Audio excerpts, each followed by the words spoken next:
সকালে গিয়াছে বাচ্চা আমার খোলানো খায়া আর এখনো না আসে বাচ্চা আমার কিসে আমার ছেলে এখনো কেন আসতেছে না এই যে মাতার আবু ছোট বাচ্চার নানু কুকুর লাইয়া এই যে মাতার আবু নানু কুকুর লাইয়া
आज नामर मायो के काठारी दिया भोर आज बड़े दुखे आछु मामुष्टि मन বাবা লক্ষা তুমি আমার কি দুঃখে রয়েছে শেষ বন্ধুরে আজ আমি কি দুঃখে আছি জানো মা তবে ঠিক আছে মা আজ আমি সবকিছু খুলে বলতে বলো লক্ষাই তোমার এমন কি হয়েছে?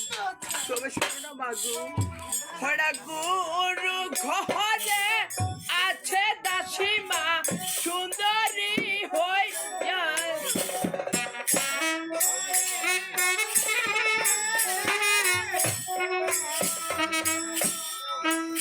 হরা গুরু ঘরে দাসী আছে মা সুন্দরী হইয়া।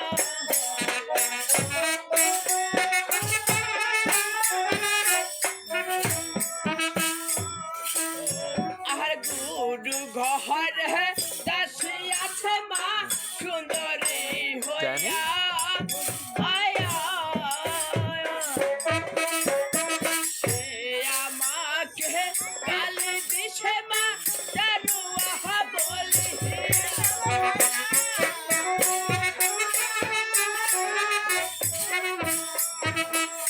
মাগু এটা গুরু ঘরের দাসী আছে মা সুন্দরী হইয়া, আজ সে আমাকে গালি দিচ্ছে বা জারুয়া বলিয়া। এ কি বলতেছো লক্ষাই?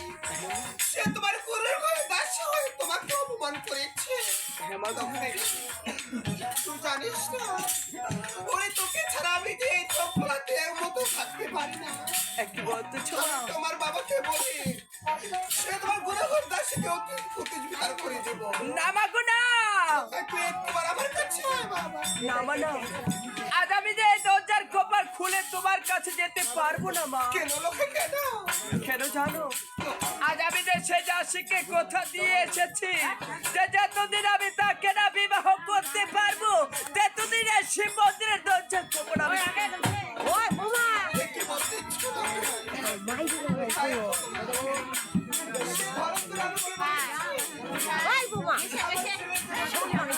গেছে তুই শুধু আমাকে একবার তুই চলে যাননি না আগে বলো না মা, আজ তুমি আমাকে সে দাসীর সাথে বিবাহ ঠিক আছে লক্ষাই, যেহেতু তোমার গুরুর ঘরে দাসীকে পছন্দ আমি তাকে দিয়ে তোমাকে বিবাহ করবো। সত্যি বা সত্যি? হে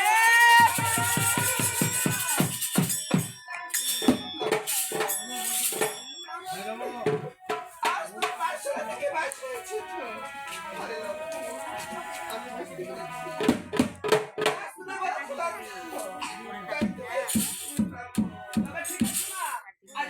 আজ আমি এখানে বিশ্রাম করছি আর তুমি অতি শীঘ্রই আমার জন্য খাবার নিয়ে এসো। ঠিক আছে, তুমি এখানে একটু অপেক্ষা করো।